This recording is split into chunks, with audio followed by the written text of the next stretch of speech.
अस्सलामु अलैकुम वरहमतुल्लाहि वबरकातुहू। शहर रमज़ानुल्लज़ी उन्ज़िला फ़ीहिल क़ुरआन। रमज़ान का महीना आपको बहुत बहुत मुबारक हो। अल्लाह तबारक व तआला रमज़ान के रोज़े को उस तरह गुजारने की तौफ़ीक़ अता फ़रमाए जिस तरह वो चाहता है, और उस तरह रोज़ा रखने की तौफ़ीक़ अता फ़रमाए जिस तरह वो चाहता है, और हमारे फ़ाक़ों को रोज़े में बदल दे। कल डिटेल में बात हो चुकी है रमज़ान के बारे में, लेकिन कुछ चीज़ें ऐसी थीं जो रह गई हैं, और मेरा दिल चाहा कि आज फिर एक दफ़ा आपसे रमज़ान के बारे में बात करूँ।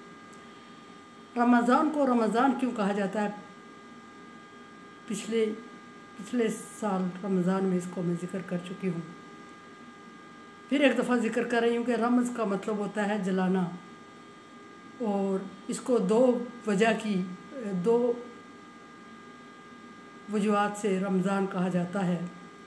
एक ये कि रमज़ान जब पहली दफ़ा रोज़े फ़र्ज़ हुए रमज़ान के महीने में, तो जून जुलाई में रोज़े फ़र्ज़ हुए थे, और इतनी शिद्दत थी गर्मी की कि इंसान लग रहा था कि चल रहा है, बुन रहा है, और जला देने वाले की निस्बत से इसको रमज़ान कहा जाता है।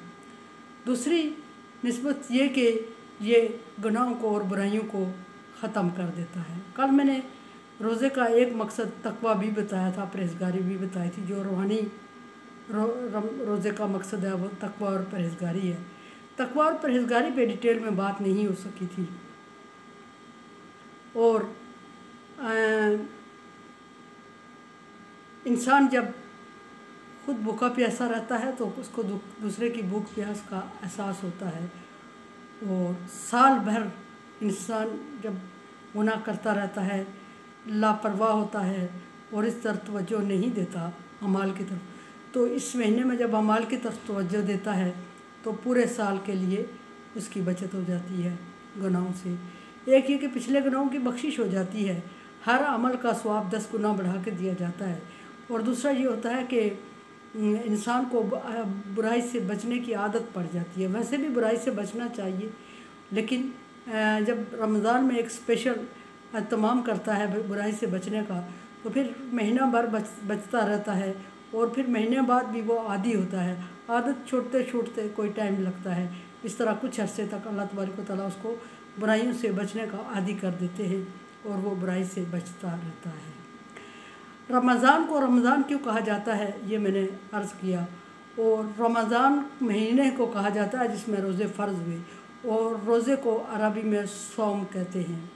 सौम वाहिद है सयाम की, सयाम रोज़े को कहा जाता है। अब रोज़े का मतलब क्या है?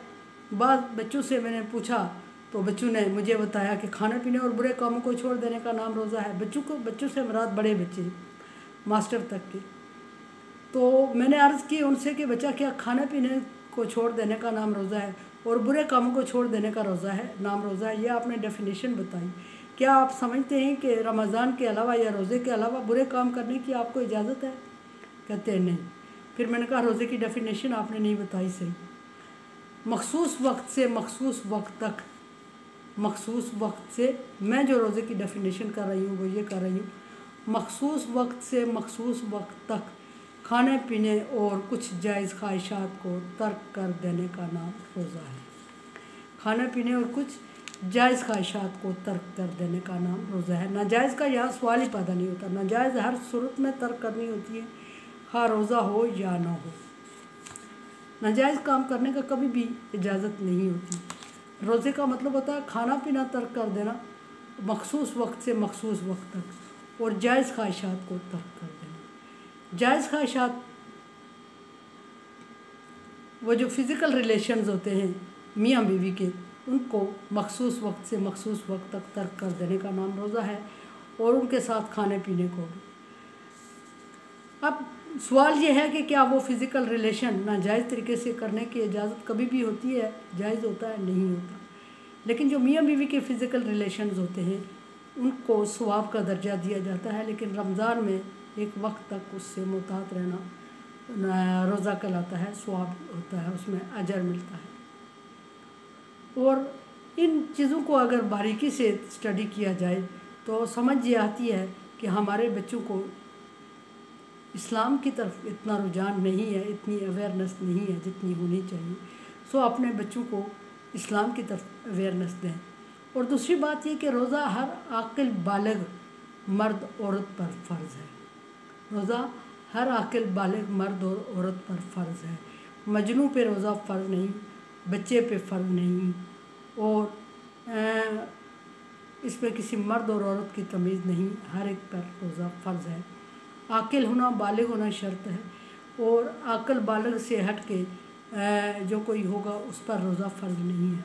کچھ صورتیں ایسی ہیں جس میں روزے کو قضا رکھنے کا، قضا کرنے کا حکم ہے، وہ کل ڈیٹیل سے گزر چکی ہیں. اور روزے کو روزہ سمجھ کے رکھنا چاہیے. فاقے اور روزے میں فرق ہوتا ہے. فاقہ بھوک پیاس کو برداشت کرنے کا نام ہوتا ہے، اور اس میں اللہ کی رضا شامل نہیں ہوتی، کسی دنیاوی مجبوری کے تحت ہوتا ہے. اور روزہ جو ہوتا ہے اللہ کی رضا کی خاطر مخصوص وقت شرط ہے اس میں اللہ کے حکم کے مطابق، اور وہ مخصوص وقت اللہ تبارک و تعالیٰ کے اعلان سے شروع ہوتا ہے اور اعلان پر ختم ہوتا ہے. اعلان سے مطلب صبح صادق، جو صبح کی اذان ہوتی ہے اس سے وہ مخصوص وقت شروع ہوتا ہے، اور مغرب کی اذان جب ہوتی ہے اس پر وہ مخصوص وقت پورا ہو جاتا ہے، مختلف ایریاز کے لحاظ سے مختلف. اور پھر مہینہ شروع ہوتا ہے، وہ بھی اللہ تبارک و تعالیٰ کے حکم سے آرڈر سے شروع ہوتا ہے، اور اس حکم اور آرڈر کو چاند کہتے ہیں. چاند دیکھ کے روزہ رکھنا چاہیے. اور چاند اگر کوئی بندہ بذات خود نہیں دیکھ سکتا، اور پھر اس کو روزے کے لیے کیا اہتمام کرنا چاہیے؟ تو چاند کے ساتھ اعلان ہونا ضروری ہوتا ہے، اور اعلان کے لیے 2 گواہوں کا ہونا ضروری ہوتا ہے. اس صورت میں ہمارا روزہ فرض ہم پہ ہو جاتا ہے. لیکن جو لوگ روزے کے رکھنے کے قابل ہوتے ہیں، روزہ ان پہ فرض ہوتا ہے، اس کے باوجود نہیں رکھتے، تو ان کو پھر 60 روزے کا ان کے اوپر کفارہ ڈالا جاتا ہے کہ بعد میں وہ مسلسل 60 روزے رکھتے ہیں تو پورا ہوتا ہے. اور اگر نہیں تو 60 مسکینوں کو کھانا کھلائیں. یہ بہت لمبا پروسیجر ہے. سو روزہ زیادہ بہتر ہے اور روزہ رکھنا چاہیے، اور اپنے بچوں کو بھی روزے کی تلقین کرنی چاہیے تاکہ بچوں میں عادت پڑے. چھوٹے بچوں کو روزہ رکھنے پر پابند نہیں کرنا چاہیے، لیکن میں یہ کہتی ہوں کہ اہتمام سے ان کو سحری میں ساتھ اٹھا لیں، اور دوپہر تک ان کو کہہ دیں کہ بیٹا آپ کا روزہ کمپلیٹ ہو چکا ہے، کھانا کھا جائے، آپ کا اتنا ہی روزہ تھا. اور شام کو افطاری میں اہتمام میں شامل کریں، ان کو ساتھ بٹھائیں تاکہ ان کو روزے کی ویلیوز کا پتہ چلے، اور وہ سمجھے اور ان میں دلچسپی بڑھے، اور وہ روزہ رکھنے کے عادی ہو جائیں. بڑے لوگوں کو دیکھا جاتا ہے جو روزہ نہیں رکھتے، اور روزہ نہیں رکھتے تو وہ افطاری کروا دیتے ہیں اور کہتے ہیں کہ ہمیں ثواب مل جائے گا روزے کا. ثواب ضرور ملتا ہے، لیکن وہ نفلی ثواب ہوتا ہے، فرض کی قضا نہیں ہوتی اس میں. فرض روزہ اگر آپ نے چھوڑ دیا اور 100 لوگوں کو بھی افطاری کروا دی تو آپ کو افطاری کروانے کا ثواب تو ضرور ملے گا، لیکن روزہ چھوڑنے کا گناہ اپنی جگہ پر قائم رہے گا. سو بچوں کو روزے کا عادی کریں اور خود بھی روزے کی پابندی کریں. ہاں، اگر کسی کو میڈیکلی کوئی بڑی پرابلم ہے، ڈاکٹر نے منع کیا اور یہ کہہ دیا کہ آپ کی بیماری کے بڑھنے کا خدشہ ہے، تو اس صورت میں انہیں روزے کا کفارہ ادا کر دینا چاہیے، اور کفارہ وہی کہ 60 مسکینوں کو بعد میں قضا رکھ لے. اگر اس پوزیشن میں نہیں ہے، جیسے کہ ہمیشہ پرماننٹ کوئی کسی بیماری کا شکار ہے اور بعد میں قضا بھی نہیں کر سکتا، تو اس صورت میں اس کو 60 مسکینوں کو کھانا کھلا دے.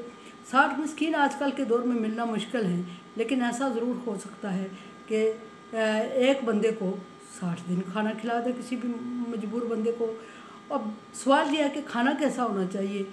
کھانا بہت بڑے اہتمام کے ساتھ نہیں ہونا چاہیے، بلکہ نارمل روٹین میں جو بندہ خود کھاتا پیتا ہے اس طرح کا کھانا. 60 لوگوں کو، غریبوں کو بلا کے کھلا دیں تو بہت اچھا. 60 نہیں ملتے ایک دفعہ، تو ایک بندے کو 60 دن تک غریب کو کھانا کھلاتے رہیں. لمبا ٹاپک ہے، اس پہ 2 دن نہیں مل کے پوری زندگی ناکافی ہے، لیکن جتنا میری نالج ہے